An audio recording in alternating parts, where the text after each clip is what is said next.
Right, everyone, welcome back to the workshop, aka we're heading outside, so we're going to call it the pit. Alright, it is the 4th of June.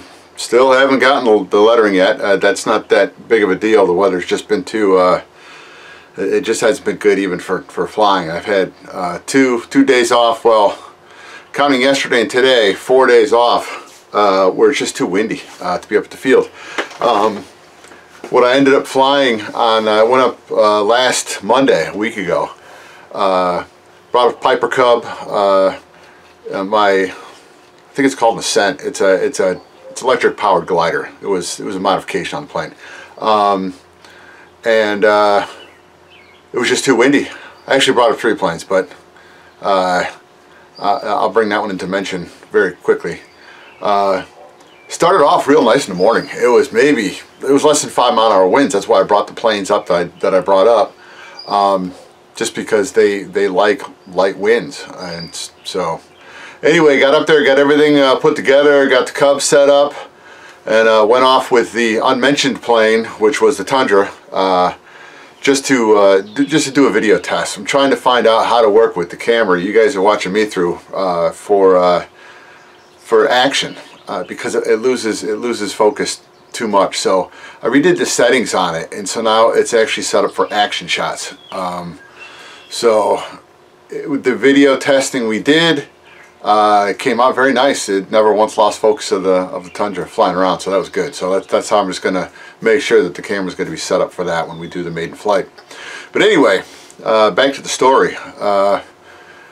About a half hour after I got everything ready to go, the wind that wasn't supposed to show up, it was supposed to be, you know, 5 mile an hour winds by an aviation forecast, 5 mile an hour winds all day long. It ramped up too. It was about 18 miles an hour was the average wind speed, with gusts over 33. I ended up just, with the help of somebody else, we got the Piper Cub taken apart, put back in a van. But I did fly the Tundra. The Tundra, I've flown it in winds like that before, and it flies fantastic, even in that kind of wind. So once again, best foamy I've ever flown. So that was it. So I went up there and just battled the winds with 3 flights with the Tundra, and I came home. Yesterday, same deal. It was just too windy out. And then this morning, right now, it's nice, but it's supposed to ramp back up again with gusts over 30. So I figured we'll just take the day working on a Taylorcraft. Couple things happened yesterday. I was working on I'm trying to figure out the sweet spot to get that thing started when it's cold, because you know you're flipping it by hand. And the first start was good, then I let it cool down. And the second start was miserable, but I finally got it started. I mean, it was well over 100 flips just to get it started. Because I'm trying to find the sweet spot, and you're trying to get it so it's tuned nicely when it's hot. But when it's cold, it needs more, and the choke function just doesn't seem to be working. So it just kind of, when you see the fuel dripping out of the carb on the inside of the cowling, you know that you're starting to flood it. So at that point, you know, turn it off and flip it. But the third one was even worse, because I tried and stopped, and then tried again, finally got it fired up, and then when I shut it down to try it again, I just shut it down for the day. But when I was in working on it, I realized that my nice little lead weight fell off. The screw pulled out of the top of the motor mount. So that's what today's going to be. Today's just going to be a day of, I'm going to go inside. I decided to get rid of the T. I think it might be the T connector for the fuel that's causing the issues. So I've got some more of this. It's not, you know, it's the cheap stuff you can get from that company that starts with the big letter A. So I've got some more of this stuff that came in. And what I'm going to do is, instead of having to go down to the T fitting, I'm going to do 1 line in, 1 line to the carb, and then the vent. So it's just going to have 3. It's something I don't normally do, but I think that might be part of the problem, is that I've got that little air pocket that you know, I don't know what it's doing. I don't know if that's the cause of the problem or not. So I'm just going to go ahead and bypass it, so that way I've got one thing done.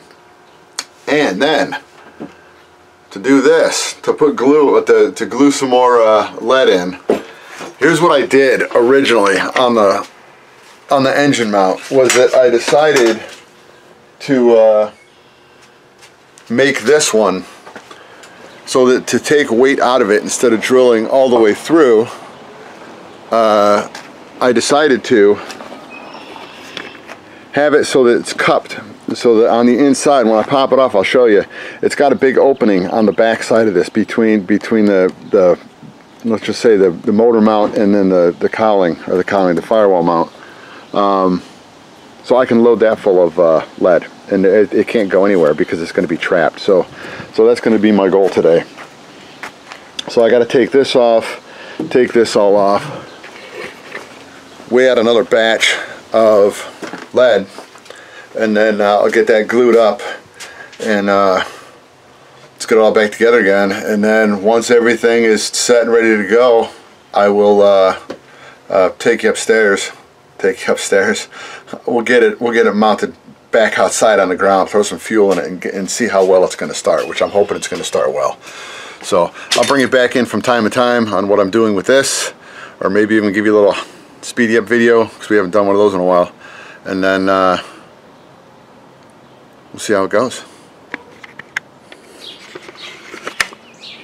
Alright, here's a little hole I was talking about. So it's hollowed out inside. As you can see, I put an arrow on there so I know which side's up. Alright, and what that does is, once this is all glued in, this is a cover plate that goes over it. So if anything should happen to break apart in here, it's going to stay in there. So now I've just got to go ahead and get this all weighed out, fill it up, and it's done. It's not going anywhere. And then if I need to take weight out of here, you go in with a drill. So, oh, and the other thing that I decided to do is, because this part right down here of the cowling gets kind of toasty. It gets pretty warm right down in here, because that's where the muffler is. So what I did is I ordered up some heat shield stuff I can stick on in, and I'm going to stick some in. I'll put a little piece right in here, just a little bit of a heat barrier, so that way I'm redirecting. So yeah, that's about it. So I'll get everything set up, and then once again I'll show you how everything's going to look. Then I'll stir it all together and pour it in, and we'll let it set up, and then put it all back together again. And then I got to get to work on the fuel. Alright, now we're back. It is in the afternoon now. There was too much machinery going on around here this morning, so I decided not to do any filming. I got the fuel tank put back in again with the 3 lines. Here's the one. Let me bring it down here. Here's the one going to the carb, and the one right in here that you can see coming through a hole, that's going up to the inlet for putting fuel in. So what we're going to do right now is we're going to put that motor back on again.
Alright, that was a short little video.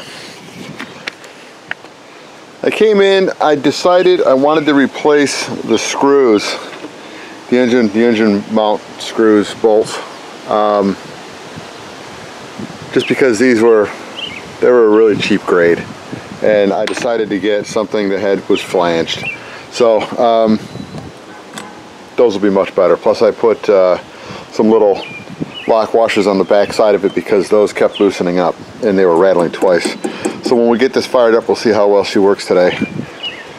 So, alright, we've got that taken care of. We've got this all taken care of, and I slid the fuel tank back farther to get it closer to the CG, because here's the CG on the plane. So slid it back, what, about an inch or so.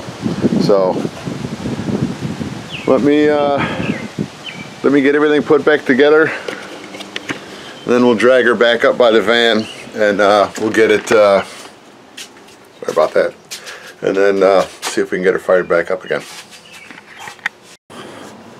Alright, it's been a heck of a bad day today. Got everything put together, had you guys up top. I was just flipping it to get it running, and I didn't turn the camera on because it's what I always forget to do. Got it running. It ran great for probably, I don't know, about 5 minutes, and then after I shut it down, I couldn't get it started again. And it appeared, and I'm going to show you, it appeared that the problem I was having with it right now was in the carb. It's not pulling gasoline up. So I went through the whole pump system itself, and I noticed one thing that needed to be fixed. And what I did, I'm going to take you inside here real quick. I grabbed what was left in the kit, and I went back. I went from the new aluminum, whatever you want to call it. It's the little lever for the float. It was bent at the wrong angle, and I figured, you know what, let's go back to the stainless steel one that came with it. I may have to put that back in. Put the stainless steel one back in, and I'm still not pulling fuel through it. So there's something wrong with Mr. Tillotson. So that's going to be my deal during the week. I'm going to leave the cowling off. I'm going to come down. I'm going to tear this whole thing apart, and I'll get my air compressor fired up, because I want to go through. I guess get another bottle of carb cleaner with the spray nozzle. I want to come in. I want to use carb cleaner, and I want to blow everything out. On the little screen, there's like a little sediment. There's like a little pickup screen that can catch sediment. That had sediment in it, and that's what I was kind of hoping the problem was going to be. I don't know how well you're going to see this.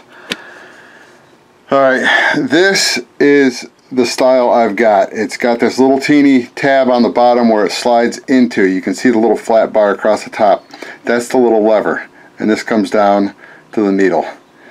Alright, I need to make sure, and it looked like it fit fine inside the original one, because this is what they originally came with, was just a little push down. It didn't have this little teeny tab that went through the little, it was like a little fork in it. But anyway, you know, you go through the old, it's the way it works with the Walbros too, but the Walbros are different because it's got this, I've got this thing, it's around here somewhere, it's called a W gauge, and it's designed to, I thought it might be in this box, but anyway, it's the shape of a W, and you put the W down on the top on the flat surface that goes across, so it'd be perpendicular to this. So instead of being level across the top of this up here, it's got to stick up a little bit, and the middle part of the W is a little bit recessed from the legs on it, so that's just how you set them up. It works under the same exact principle. So yeah, I have no idea. The fact that it was running very nicely this morning and then it just stopped. So that's what that plane's been doing to me.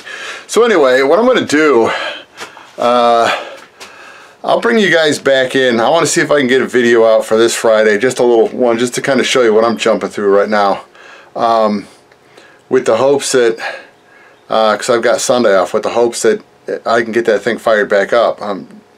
You know, I'm hoping, because I got to get that done.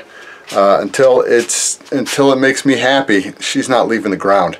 So I'm going to go ahead and I'll get all the stuff thrown inside, because it's a little after 6 o'clock. So I'm going to call it a day. It's been a long day. But I'll bring you guys back if stuff gets done to her. You know, with the hopes that, you know, it's good stuff's going to start happening. So anyway, that's about it. I'll see you guys probably Wednesday night down here in the shop or outdoors, depending on the weather. Hey everyone, welcome back to the shop. It's Wednesday night, the 6th of June, and yes, the plane's still not done. Alright, what I am going to work on, and I'm going to just get things started tonight, and tomorrow night, Thursday, I'll bring it back in. What I'm doing is that after, and no kidding aside, more than 500 flip throughs on the prop on Monday. Everything worked out good in the morning, and then by the afternoon she would not start. And it was because it decided that it didn't want to pump fuel. So even though I rebuilt the carb, put new gaskets in it, you still got, you know, 20 plus years of crud down inside. So what I'm going to do is, between tonight I'll get started. I had to move the plane outside, but tonight I'll get started. And then hopefully, because I do have another carb kit. I just got to find it. And you know how neat and clean this shop is. I've looked in here and I can't find it, so it's probably upstairs. So I'm going to dig to see if I can find the other carb kit and bring it down. It could be two different deals. It could either be that the top part of the pump, let me just bring you in down here. I'm going to zoom you. We're just going to do this little tear down. I'm going to try to make this a carb video to the best of my ability, just because you know, this is my first time, as you recall, working on a Stens or a Tillotson carb. It's not that big of a deal. It's the difference between this and a Walbro is actually quite small.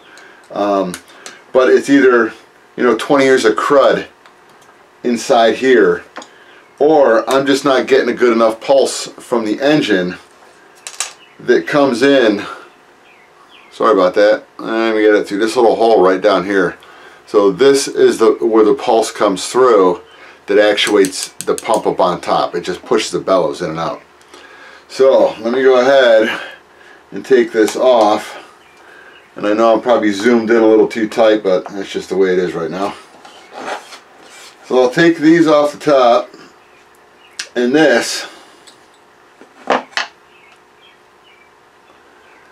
is the bellows. This is the part that gets pushed up and down. Now hopefully I can get this in close enough so we're going to get a good enough view. You can see the way that this one, unlike the Walbros, this one here has a little groove. Come on, focus. I know you can do it. Right there. It's got this little groove right down here in this rod. That little groove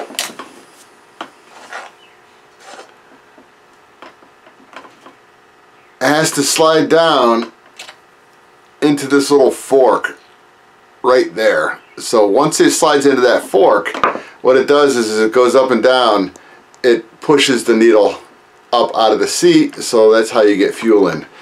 So let me back it up a little bit. So that is where the problem is. Either we're not getting a pulse in, or this doesn't have enough throw down on the top, and this is supposed to be level across the top. And if I had a good straight edge, but anyway, if you run a straight edge across the top, it is level with the top. So if you ran across here like this, it's flat. So that's where it's supposed to be. Now what I did was I made a mistake the first time when it was flooding out, and I had to try to figure out why it was flooding. That's because I didn't slide this little teeny this little teeny, whatever you want to call it, that little teeny machined out part down underneath it where it holds it in there. So I think that might have been the problem in the beginning, but now I'm trying to figure out why it's not pumping. So what I'm going to do is I'm going to come in, and these little gems right here, if you've never worked with these carbs, these are these little round things. See if I can get a good, right here, it's called a Welsh plug. When you pop those out, it's either going to have a metering rod or a metering hole, or it's just going to be a transfer spot where it can transfer through. It's very possible that that's where the problem is. It could be inside there. So when I pop these apart, you'll take a look. Now in the carb kit, you'll see them. These are the replacement Welsh plugs. There's the little one, and there is the bigger one, and this is the screen. Sorry about that. And this little screen is on the bottom side of the carb, and this had all kinds of mung down inside of it, and I had to blast it out. So I don't think that that was the problem, but you know, I've had problems with the I was out at Kellner's house, and that's the B-17 project. So if you guys want to see something going on, the Kellners are rebuilding B-17 down in Marengo, Illinois. It's out at their barn, and I've known the Kellners for years, good people. And I think if you just Google Desert Rat B-17, and you can go in and see how they've progressed. So it's a B-17 in a barn, in a pole barn. So, but I had a problem with Piper Cub down there, and it was doing the same thing. It just would not get any fuel through.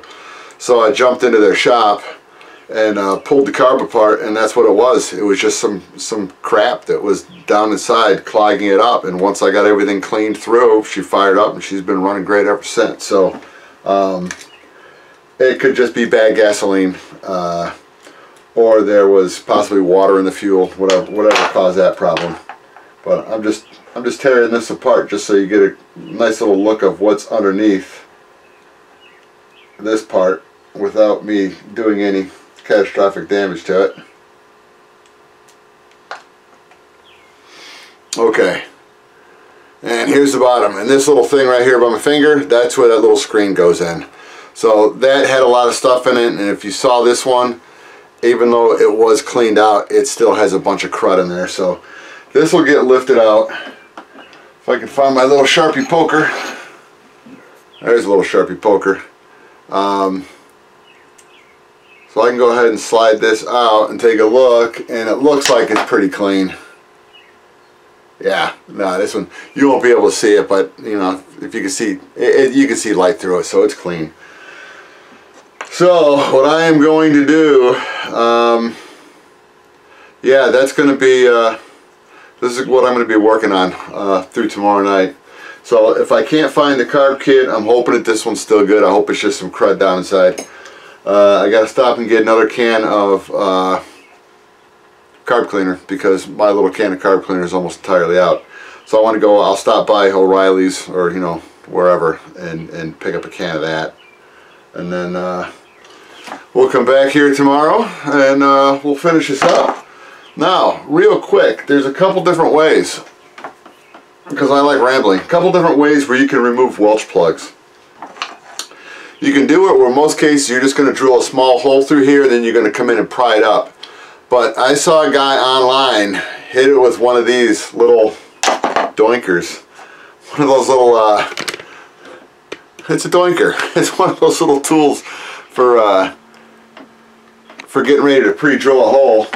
So you're kicking it down and it's putting a dent in. So let's go ahead and see if I can get this set up just so you all can see it, and if I can see it through the camera.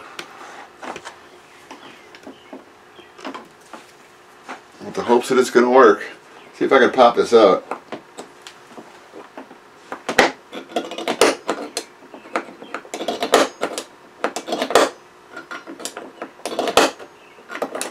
Oh yeah, and you saw it, it does. So this one came up, and it looks pretty darn clean. So all that is that's just metered. It's just little metered transport. So it's probably pushing fuel into different locations. So that could be at the high end or it could be on the low end. Because this, the one up in the front, if we can see this, this little port up in the front, so the one farthest this way comes out here. So it comes out at the top. So that is, so where that is coming out of, that should be the high end. That should be part of the high end. And I believe the one that comes through the front, if we can see it, it's probably, it may transfer over to this. So I'll open it up, I'll get a better look. I just want to pop out this last little Welsh plug and we'll see.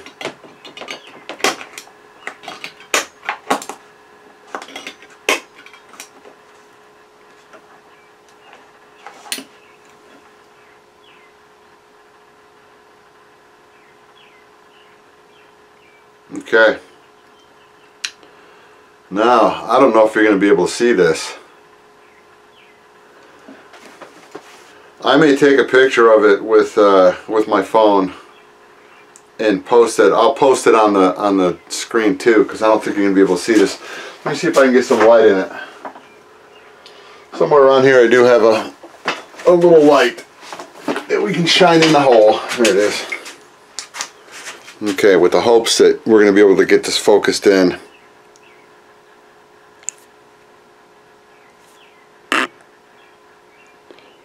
Okay, there it is, the hole on the top. I don't know if you can see it through there, but that little hole on the top is, there's a whole lot of stuff down inside there, and I don't know what it is.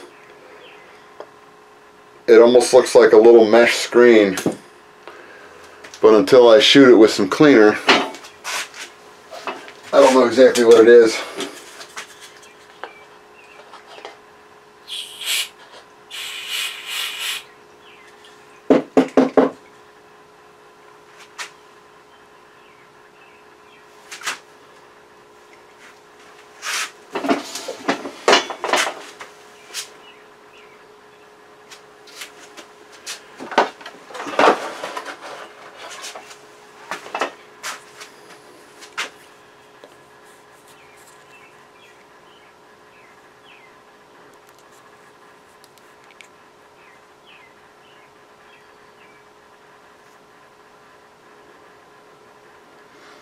I don't know. I'm gonna have to blast that down inside, because it's, I don't know if that's varnish. Sorry, I'm just looking for my little pokey thing. I don't know if this is varnish or if it's, that's a little piece of screen. I don't know if you can hear it, but that's what it is.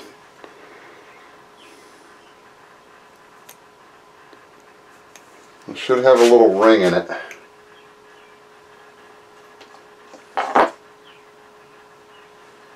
Okay, I'm going to hang this so hopefully not drop it.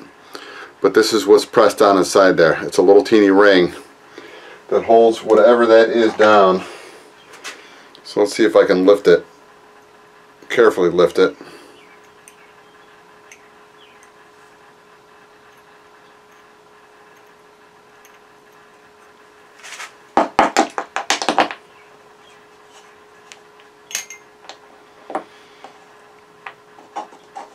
Okay, I'm going to see if I can lift this up and not drop it so you can hear. Let me just do it this way. Here's what it is. It is a little teeny screen. And although that little teeny screen looks brown, it's you can see through it. So it's just got a bunch of varnish on it. So what I'll do is I'll get that all nice and cleaned. I just got to make sure it doesn't get lost. So I'll put that with that. But that's what we're looking at. It's a little, it's a metering hole. So that's probably for the high end, where this is probably for the low end, for the idle jet, and this is probably the high end. So as soon as it hits in, it just blasts it in. So, you know, hopefully that's what it is. So we're gonna find out. We'll find out what that is tomorrow. So anyway, I'm just going to go upstairs now because I got to this point. I'll put the plane back in, throw it back up here on the bench, and then I'll go upstairs and start throwing them together and edit, just so I can see if I can get this all out to you guys Friday morning. So we'll see. We'll see. It's still an annoying learning process. So I'll bring you back tomorrow when I'm back down in the shop.